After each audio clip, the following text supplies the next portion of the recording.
मी काय तुम्हाला सांगणार, तुमच्याकडून शिकायला आणि तुमचे आशीर्वाद घ्यायला मी इथे आलेलो आहे. आज इथपासून सुरुवात करत असताना, ह्या क्रांतीभूमीतून सुरुवात करत असताना पुणे असेल, कोल्हापूर असेल, रस्त्यात अनेक लोक भेटत होते.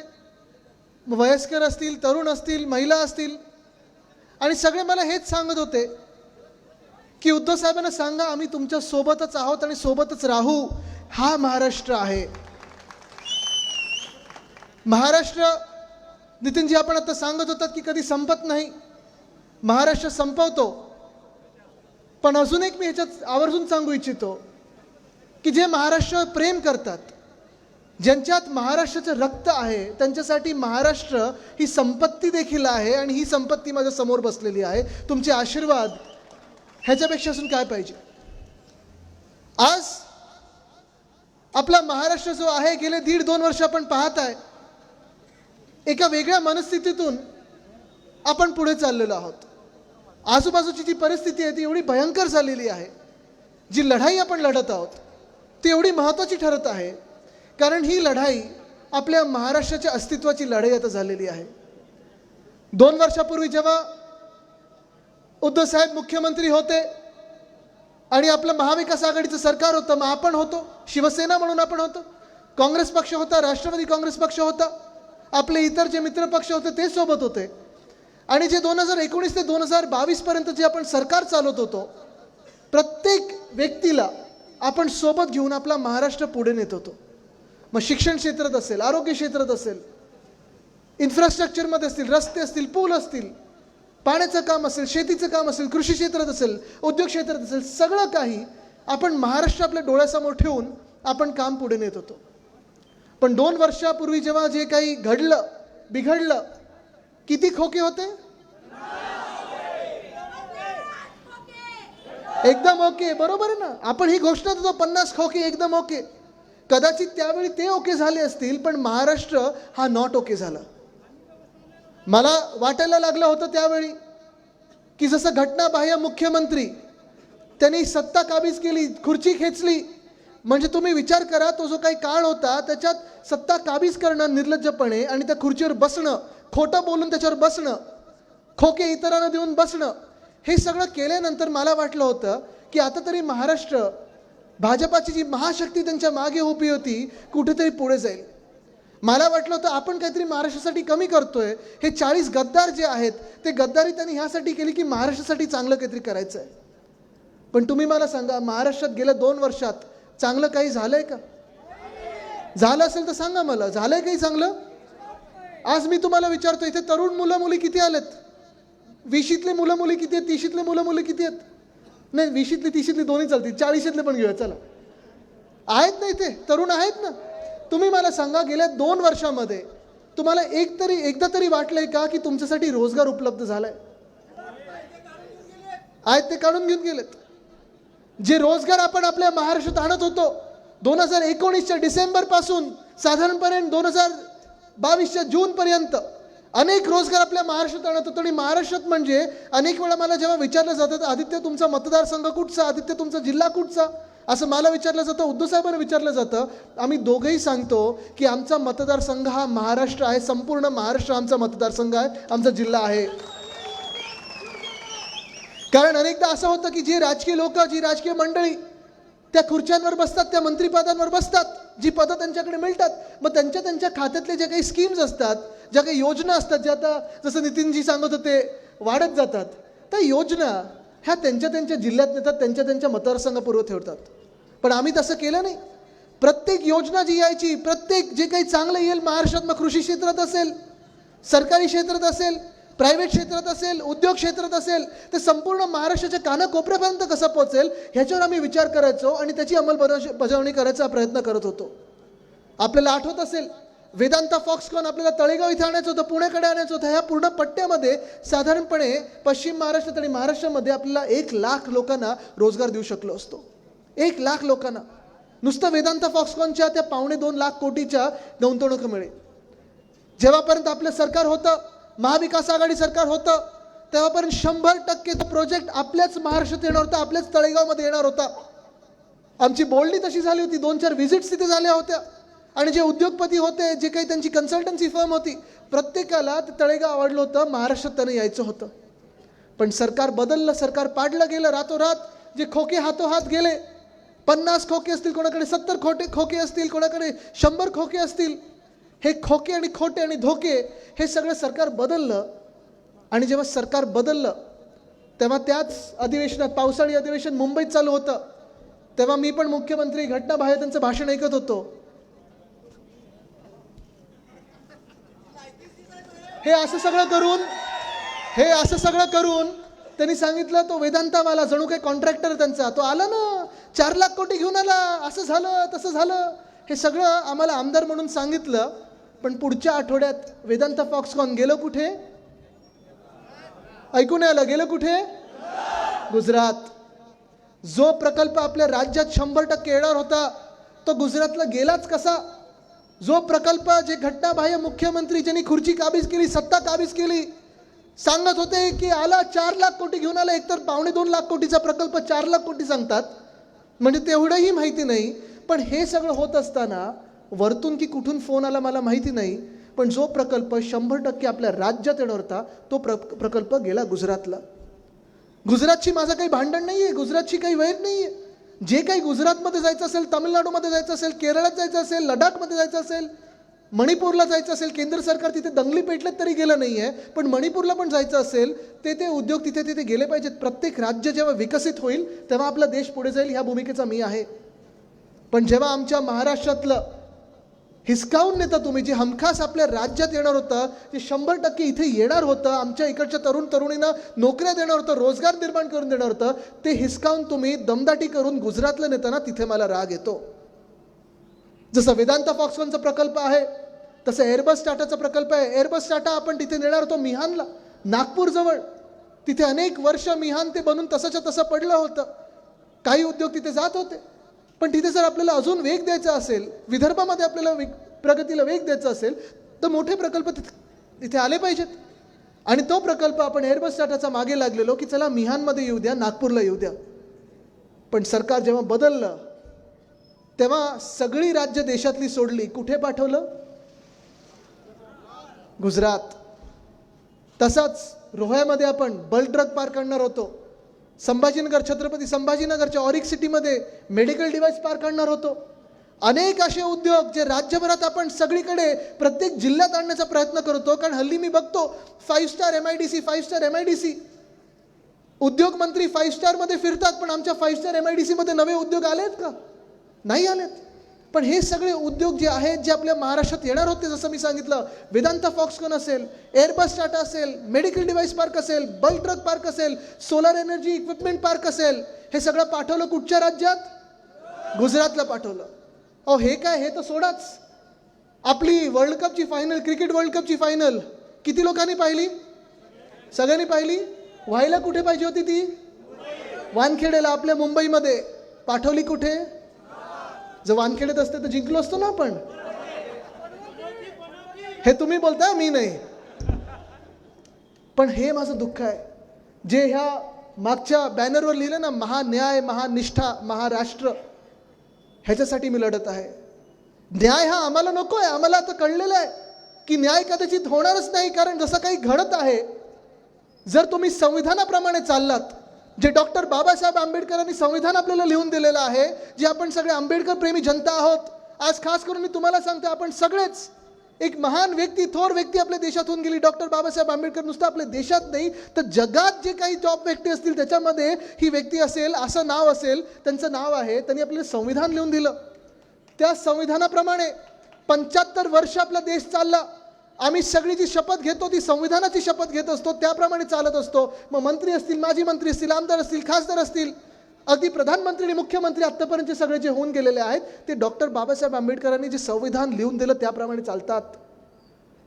तेच संविधान जर आपण पाळलं, त्याच संविधानाप्रमाणे आपण जर गेलो, तर उद्याचा जो निकाल येणार आहे ना, अध्यक्ष जे निकाल देणार आहेत ट्रायब्युनल म्हणून, तर हे जे 40 गद्दार आहेत, जे पक्ष चोरणारे आहेत, जे बाप चोर आहेत, ते बाद होतील.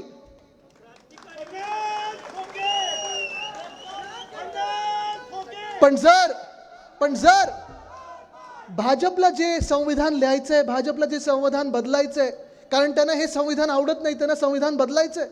जर त्यांच्या संविधानाप्रमाणे जर गेलो तर मग तुम्हाला माहिती आहे की आपली बाधीची वेळ येणार. ठीक आहे, जो काही उद्या निकाल येईल तो येईल. पण महत्त्वाची गोष्ट ही आहे की आम्ही आता जनतेच्या अदालतीत येतो आहोत, कारण आम्हाला माहिती आहे की जे आत्तापर्यंत घडलं नव्हतं ते ह्या महाराष्ट्रात घडत आलेलं आहे. अनिल देसाई साहेब माझ्यासोबत आलेले आहेत. ते गेले 1.5-2 वर्ष अनिल परब साहेबांसोबत सुप्रीम कोर्टात जात असतात, ह्या परवाच्या हिअरिंगमध्ये पण असतात. जसं मी सांगितलं की 2 संविधान आहेत आपल्यासमोर. एक आपल्या देशाचं संविधान जे अधिकृत संविधान आहे, जे डॉक्टर बाबासाहेब आंबेडकरांनी संविधान लिहून दिले, त्याप्रमाणे जर चाललो तर 40 गद्दार बाद होतील. पण जर निकाल वेगळा कुठचा यायचा असेल, जर अन्याय आपल्यावर व्हायचा असेल तर ते भाजपच्या संविधानाप्रमाणे जातील. मला अपेक्षा हीच आहे की जे अध्यक्ष आहेत राहुल नार्वेकर आमच्यात पण होते, मग त्यानंतर मला वाटतं राष्ट्रवादी पक्षात होते, मग आता भाजपमध्ये आहेत, कदाचित पुढे काँग्रेसमध्ये जातील, माहीत नाही किती पक्ष आपल्या राज्यात आहेत. ते त्यांचा मार्ग निवडत असतात, ते मोकळे आहेत. पण त्यांनी आपल्या संविधानाशी इमान राखावं. डॉक्टर बाबासाहेब आंबेडकरांनी जे संविधान लिहिलेलं आहे त्या संविधानाशी इमान राखावं ही माझी मनोमन इच्छा आहे, आणि ती मला वाटतं इच्छा आपल्या जनतेची देखील असेल. पण आज मी तुमच्याकडे न्याय मागायला आलो नाही. मला माहिती आहे तुम्ही न्याय करणार, अन्यायाविरुद्ध आपण लढायला तयार आहोत. पण हा अन्याय आणि हा न्याय ही जी लढाई आहे ही नुसतं शिवसेना उद्धव बाळासाहेब ठाकरे ह्या पक्षाची नाही आहे. ही लढाई नुसतं आमच्या 16 आमदारांची नाही आहे, ही सगळ्या वाघांची नाही आहे. ही सगळं जे आहे ते महाराष्ट्राबद्दल चाललेलं आहे. जे मी आज तुमच्याकडे आलोय, जे पुन्हा पुन्हा मी सांगतो, महान्याय, महानिष्ठा. न्याय कोणासाठी हवा आहे, निष्ठा कोणाबद्दल आहे, हा विचार करण्याची गरज आता आलेली आहे, ही वेळ आलेली आहे. जी महानिष्ठा आणि महान्याय मी बोलत आहे, आपला महाराष्ट्र न्याय मागत आहे आता आपल्याकडे. प्रत्येक जिल्ह्यामध्ये मी जिथे जिथे फिरत आहे, प्रत्येक मतदारसंघात असेल, प्रत्येक तालुक्यात असेल, प्रत्येक शहरात असेल, तुम्ही जाऊन विचारा की जी भाजपानी आणि ह्या खोके सरकारनी, मिंदे गटानी जे सरकार काबीज केलेलं आहे, जे घटनाबाह्य सरकार आहे, जे आपल्या देशाच्या इतिहासात कधीही बनलं नव्हतं असं सरकार बनलेलं आहे, तरी तुमच्या आयुष्यात चांगले दिवस, अच्छे दिन आणले आहेत का? आणलेत का? गेले 9 वर्ष आपण विचार करतोय की अच्छे दिन आएंगे, अच्छे दिन आएंगे, अच्छे दिन आएंगे. आलेत अच्छे दिन? आलेत? नाही आलेत. इथे अंगणवाडी सेविका बसलेल्या आहेत, इथे आहेत, मला वाटतं सगळे दिसतात मला. आले का? नाही आलेत. परवा तुम्हाला पण आंदोलनावर बसायला लागलं ना. तुम्हाला मी एक ह्यांचा किस्सा सांगतो.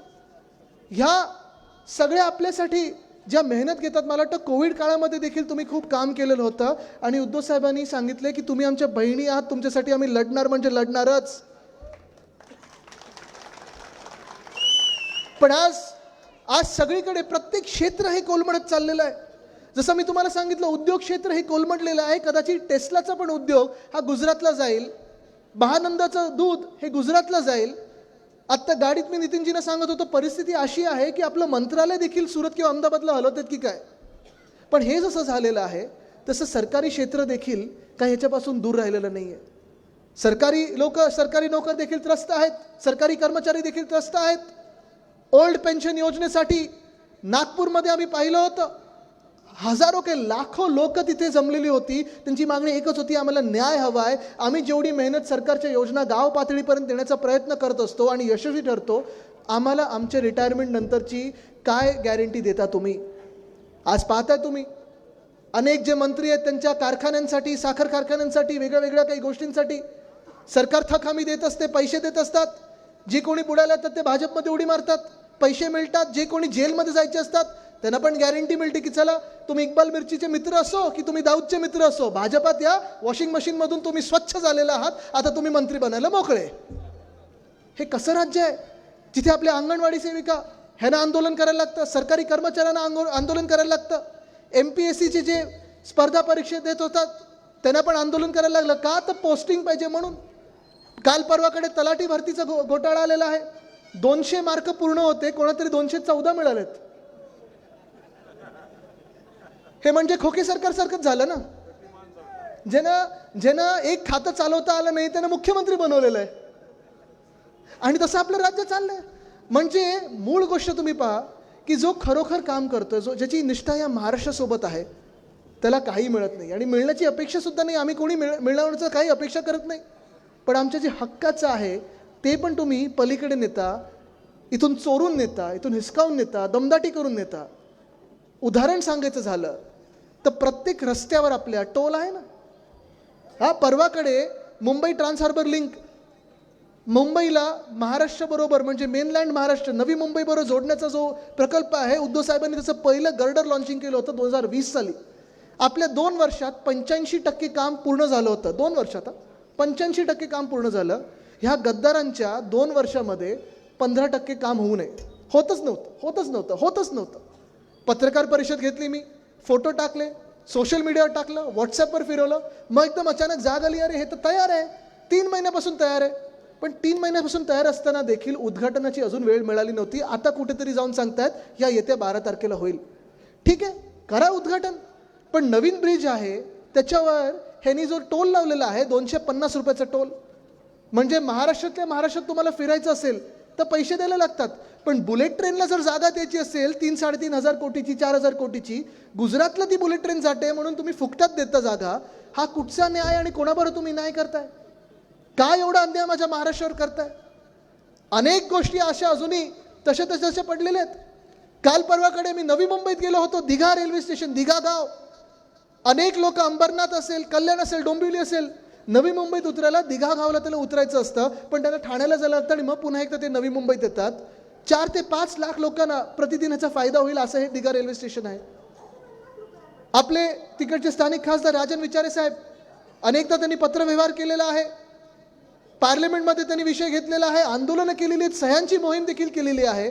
पण कसं होतं बघा, ब्रिज जर उद्घाटन करायचं असेल, मी एक वरळीमध्ये माझ्याच मतदारसंघात ब्रिजचं उद्घाटन केलं, डिलाय रोड. तिथे आपली कोल्हापूरची खूप मंडळी राहते डिलाय रोडच्या आसपास, तुम्हाला माहिती असेल आहे ना. डिलाय रोडचा ब्रिज होतच नव्हता. मग आम्ही नारळ फोडला आणि उद्घाटन केलं. झालं, रस्ता सुरू झाला, केस पडली आमच्यावर, ते ठीक आहे. पण रेल्वे स्टेशनची गंमत अशी होते की आपलं ट्रेन चालवता येत नाही. तो उद्घाटन करायचं तर कसं करायचं? तर आम्ही पत्रव्यवहार करतोय. केंद्रीय रेल्वे मंत्र्यांना आम्ही सांगितलं शेवटी, चला आम्ही सेल्फी पण काढून पाठवतो तुम्हाला, सेल्फी बूथची तुम्हाला आवड तर. पण हे रेल्वे स्टेशन तर सुरू करा. प्रत्येक रात्री त्यांचे वीज बिल चालू, लाईट चालू, पंखे चालू. कॉन्ट्रॅक्टर नेमलेत, कॉन्ट्रॅक्टरना पैसे जात आहेत. कोणाच्या खिशातून जात आहेत पैसे? आपल्या महाराष्ट्र म्हणून आपण त्यांचे पैसे देतो, पण अजून उद्घाटन झालेलं नाही आहे. पुण्यात आत्ता होतो मी, 4 महिने तिकडचं एअरपोर्टचं टर्मिनल बनलंय, चकाचक आहे, पण उद्घाटनाची वेळ नाही आहे. उरण लाईन तयार आहे, उद्घाटनाची वेळ नाही आहे. का नक्की असं होत आहे की व्हायब्रंट गुजरातला वेळ आहे, इतर राज्यांना काही त्यांची आवडती राज्य असतील त्याच्यासाठी वेळ आहे, पण आपल्याकडे ह्या भाजपच्या आणि मिंदे गटाच्या VIP ना, मंत्र्यांना आपल्याच राज्यासाठी वेळ नाही आहे. हा त्रास जो आहे ना, हा अनेकदा सहन करायला लागतो. आणि गेल्या 2 वर्षात मी पाहिलंय महाराष्ट्रात अवकाळी पाऊस, अवकाळी सरकार, गारपीट, हे सगळं कोसळत असतं आपल्यावर. कधी दुष्काळ असतो, कधी सुका दुष्काळ, कधी ओला दुष्काळ, कधी गारपीट होते, कधी अवकाळी पाऊस होतो. आता जानेवारीमध्ये कधी पाऊस पडलाय का आधी? पण हे सगळं होत असताना गेल्या 2 वर्षामध्ये शेतकरी बांधवांना मदत, नुकसान भरपाई 1 रुपयाची पोचली नाहीये.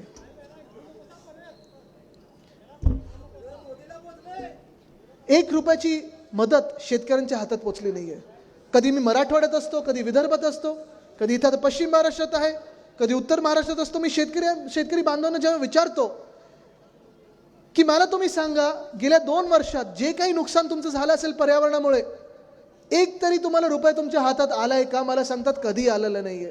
पण हे देखील सांगतात की उद्धव ठाकरेंचं जेव्हा सरकार होतं तेव्हा आम्हाला मदत मिळायची, त्यांची कर्जमुक्ती 2 लाखापर्यंतची होती, ती मिळाली. पण आत्ताचं सरकार नुसतं आश्वासन देतं, पुढे काही होत नाही. ओल्ड पेन्शनवाल्यांना आश्वासन मिळालंय, अंगणवाडी सेविकांना आश्वासन मिळालेलं आहे, कदाचित खेळाडूंना आश्वासन मिळालेलं आहे, आमच्या मुंबईतल्या आपल्या दहीहंडी मंडळांना आश्वासन मिळालेलं आहे. वेदांता फॉक्सकॉन आपल्या राज्यातून बाहेर गेलं तेव्हा काय सांगितलेलं? ह्याच्यापेक्षा मोठा प्रकल्प आपल्या राज्यात येईल. पण हे आश्वासन चाललेलं आहे. तुमच्या हातात आणि आपल्या महाराष्ट्रात काही येतंय का? आज मी तुम्हाला विचारायला आलेलो आहे. आज या राज्यामध्ये कायदा सुव्यवस्थेची काय परिस्थिती आहे आपण पाहताय. काल तर मी ऐकत होतो, एक व्हिडिओ क्लिप आलेली आहे झूमवर, मला वाटतं काही ते DPCची बैठक चालली होती. एक गद्दार खासदार दुसऱ्या गद्दार आमदाराला काय गाणड्या शिवाय देतोय. काय संस्कार आहेत हे? कुठून आणलेत? कुठे चालला माझा महाराष्ट्र? हा जर प्रश्न विचारला ना तर उत्तर देता येणार नाही आहे ना. पण ह्यांना पण माहिती नाहीये हे महाराष्ट्राला कुठच्या अंधारात घेऊन चाललेले आहेत. आज महिलांना सुरक्षित वाटत नाहीये. जे महिलांना शिवीगाळ करत असतात, महिला खासदारांना शिवीगाळ करतात, असे कॅबिनेटचे मंत्री त्यांच्या बाजूला बसवलेले आहेत. महिलांवर अनेक वेगळे प्रकार केलेले, जे आरोप झालेले आहेत, अशी मंत्रिमंडळात लोक बसवलेली आहेत. आज गंमत अशी आहे की हे हिंदुत्व जे ओरडणारे पक्ष आहेत, मुळात म्हणजे भाजप आणि मिंदे गट, ह्यांनी अशी गंमत करून ठेवलेली आहे मुंबईमध्ये की आपल्याच गणपती बाप्पाच्या विसर्जनाच्या मिरवणुकीत एका गद्दार आमदारांनी बंदूक काढली, लोकांना धमकवलं आणि पोलीस स्टेशनमध्ये जाऊन फायरिंग केलं असं मी ऐकलं. ते सगळं असताना देखील आपल्याच एका गणपती बाप्पाच्या मंदिराला, सिद्धिविनायकच्या मंदिरावर, त्या ट्रस्टवर हे ना अध्यक्ष म्हणून बसवलेलं आहे. हे यांचं हिंदुत्व काय बोलायचं आहे ना. नक्की देश चाललाय तरी कुठे. आणि म्हणून आज मी तुमच्याकडे एवढंच विचारायला आलोय की आपण महाराष्ट्र म्हणून आता विचार करणार आहोत की नाही, एकजूट येणार आहोत की नाही. आज माझा तुम्हाला थेट सवाल आहे की हा सगळा जो अन्याय आपल्यावर होत आहे हे तुम्हाला दिसते की नाही दिसत आहे, जाणवते की नाही जाणवत आहे. जे काही फंड हे काढत आहेत, कदाचित त्यांचे स्वतःचे खिशे भरत चालले आहेत. आज 2 पक्ष फोडलेत ह्या भाजपने, आपले शिवसेनेला फोडलंय, राष्ट्रवादी पक्षाला फोडलंय, पवार साहेबांच्या परिवाराला तोडलंय. 2 पक्ष फोडून, एक परिवार तोडून, एकमेकांमध्ये भांडणं लावून मिळवलं काय आपल्या महाराष्ट्रासाठी जर प्रश्न विचारला ना, तर ते आपल्या तोंडावर हसतात आणि पुढे निघतात. पण उत्तर देण्यासारखं त्यांच्या हातात असून काही आलेलं नाही. एक कागद नाही त्यांच्या हातात की जे सांगू शकतात हे आम्ही महाराष्ट्रासाठी केलेलं आहे. आज महाराष्ट्राचं राजकारण कुठे चाललेलं आहे, कुठच्या पातळीवर चाललेलं आहे, तुम्ही विचार करा ना. राजकारण आपण करतो कशासाठी? राजकारण आपण एवढ्यासाठीच करतो की लोकांची सेवा करू शकतो, एवढ्यासाठी करत असतो. आपलं राजकारण म्हणजे समाजकारण असतं. आपलं राजकारण म्हणजे प्रत्येक दिवशी उठल्यानंतर आज कुठच्या लोकांना मदत करू शकतो, कोणाचा आवाज बुलंद करू शकतो, कुठे अन्यायाविरुद्ध लढू शकतो आणि अन्याय मुळात होणारच कसा हा विचार करणं गरजेचं आहे. पण आज जो महाराष्ट्रात अन्याय सुरू आहे, सगळं काही इतर राज्यांमध्ये पण आपल्या राज्यात काही नाही, ह्याच्यावर विचार करण्याची वेळ आलेली आहे. आपल्याला आठवत असेल गेल्या 5 वर्षात आपण अनेक ठिकाणी वेगळी कामं करत आलेलो आहे. भूमिपूजन, उद्घाटन असतील, शिवसेनेतर्फे आपण ही कामं करत आलेलो आहे. पण आज जे सत्ताधारी पक्ष आहे, नाही ते सत्ताधाऱ्यांना गरजेचं आहे, मला नाही, थँक्यू. जे सत्ताधारी पक्ष आहे, मी त्यांना आज विचारतो, भाजपला खास करून विचारतो, 5 वर्षापूर्वी जम्मू आणि काश्मीरमधून 370 कलम काढला गेला, आनंदाची गोष्ट आहे. आपली पण मतं त्याच्यात होती, जे काढण्याची भूमिका होती त्याच्यात आपण अग्रेसर होतो, नेहमी पुढे राहिलो की जम्मू काश्मीरमध्ये आणि एका आपल्या देशामध्ये एक देश, एक संविधान आणि एक न्याय असायलाच पाहिजे, ही आपली पण भूमिका आहे. पण आज 5 वर्षानंतर मी विचारतो, जसं तिकडे 370 कलम काढला होता, तसं ह्या 2 वर्षांमध्ये नवीन काही कलम आपल्या संविधानात आणलाय का तुम्ही, जेणेकरून जर देशभरात कुठचं एकमेव राज्य असेल ज्याच्यावर अन्याय करायचा असेल ते म्हणजे महाराष्ट्र, असा कुठचा कलम आणलाय का? आज 75 वर्ष आपल्या देशाला झाली, प्रगतीपथावर आपण नेत होतो. महाराष्ट्र आपण पाहत असाल नेहमी देशात अर्थकारण असेल, राजकारण असेल, समाजकारण असेल, सगळ्या विषयांमध्ये आपण नंबर 1 वर असायचो की नाही? नेहमी असायचो. सगळ्या उद्योगपतींना वाटायचं की अरे महाराष्ट्रातच गेलं पाहिजे. डायमंडचा बिझनेस असेल, डायमंडचा धंदा असेल महाराष्ट्रात, कृषी क्षेत्र असेल महाराष्ट्रात, साखर कारखाना असेल महाराष्ट्रात, इतर सगळं जे काही असेल महाराष्ट्रात. पण आज महाराष्ट्रातून हे सगळं धमकावून, हिसकावून नेलं जात आहे. ह्याचा राग हा तुम्हाला देखील आला पाहिजे. आणि आज ही जी काही परिस्थिती देशभरात आहे, ही परिस्थिती लपवण्याचा प्रयत्न होत आहे. पण मला वाटतं आज आपण ओळखून घेणं गरजेचं आहे की येणारं जे वर्ष आहे, हे वर्ष जे आहे, येणारे जे काही महिने असतील, हे आपल्या सर्वांसाठी महत्त्वाचे आहेत. 2024 परिवर्तनाचं वर्ष आहे. 2024 हे आपलं वर्ष आहे आणि आपल्याला निर्धार करायचा आहे की दिल्लीत सरकार कोणाचंही बसो, महाराष्ट्रातून जे खासदार निवडून जातील, महाराष्ट्रातून जे आमदार निवडून जातील, महाराष्ट्राच्या विधानसभेत असो किंवा दिल्लीच्या लोकसभेत असो, ते महाराष्ट्राशी एकनिष्ठ असायला पाहिजेत. ते दिल्ली शहराशी नाही, आपल्या महाराष्ट्राशी त्यांची एक नाळ जोडलेली आहे. तर न्याय आणि निष्ठा ही त्यांची महाराष्ट्रासाठीच असायला पाहिजे. आज तरुणांनी हा निश्चय केला पाहिजे. कारण आज जर तुम्ही हा निश्चय केला नाहीत तर सरकार येत जातील, जात जातील, बदलत जातील, अनेक वेगवेगळे प्रधानमंत्री होतील, मुख्यमंत्री बदलत जातील, सरकार बदलत जातील. पण तुम्ही जसे आहात, आपण जसे आहोत तसेच राहू. प्रगती आपली नाही तर ह्या थोड्या लोकांचे होतील. आणि आज मला जे तुम्ही निवेदन दिले ना, कुठच्या त्या पाटगाव धरणाचं, कोणाचं ते धरण ओळखून घ्या, कोणाचं धरण, कोणाचं आहे? बरोबर आहे, ते कोणाचे मित्र आहेत, कुठच्या पक्षाचे मित्र आहेत? ह्यांची प्रगती होईल पण आपली प्रगती होणार नाही. बघता बघता उद्योग निघत गेलेले आहेत, बघता बघता कृषी क्षेत्र आपलं कोलमडलेलं आहे. IAS IPSच्या पण बदली पोस्टिंगसाठी पैसे मागितले जात आहेत, इंजिनियरच्या बदली पोस्टिंगसाठी पैसे मागितले जात आहेत. हा महाराष्ट्र आपला कधी नव्हता. आणि आज म्हणून मी तुम्हाला विचारायला आलेलो आहे की आपण निर्धार करणार की नाही, अन्यायाविरुद्ध लढायचा निर्धार करणार की नाही. करणार असाल तर मला हात वरती करून ही एकजूट दाखवली पाहिजे तुम्ही. ही ताकद जी आहे ना, ही भले EVM असो, भले मतपेटी असो, कोणीही जरी अंगावर आला तरी ह्याला आडवं करण्याची ताकद ही तुमच्या हातात आहे, हे ओळखून घ्या. जरा हात वरती करून आजूबाजूला बघा. ही ताकद जर एकवटली, ही ताकद जर एकत्र आली तर आंदोलनाची गरज नाही लागणार. तुम्ही त्या खुर्च्यांमध्ये बसाल आणि आपला महाराष्ट्र चालवाल, हा निश्चय करून आपण पुढे निघायचं. ह्या अन्यायाविरुद्ध लढायला मी तयार आहे. मी 33 वर्षाचा तरुण आहे. माझ्यासोबत तुम्ही सगळे येणार की नाही? माझ्यावर हे आणतायत पूर्ण सैन्य, ह्यांचं येऊ द्या. मी अंगावर छातीवर वार घ्यायला तयार आहे. तुम्ही माझ्यासोबत लढणार की नाही? ह्यांनी आपला जो पक्ष फोडलेला आहे, हे महाराष्ट्र फोडायला निघालेले आहेत, ह्यांच्या विरुद्ध आपण लढणार की नाही? तुम्हाला एकच सांगतो, लढेंगे तो और बचेंगे तो और भी लढेंगे, लेकिन बचेंगे हम नहीं, हम तो जीतेंगे. वो बचेंगे तो और भी लढेंगे. जय हिंद, जय महाराष्ट्र, वंदे मातरम.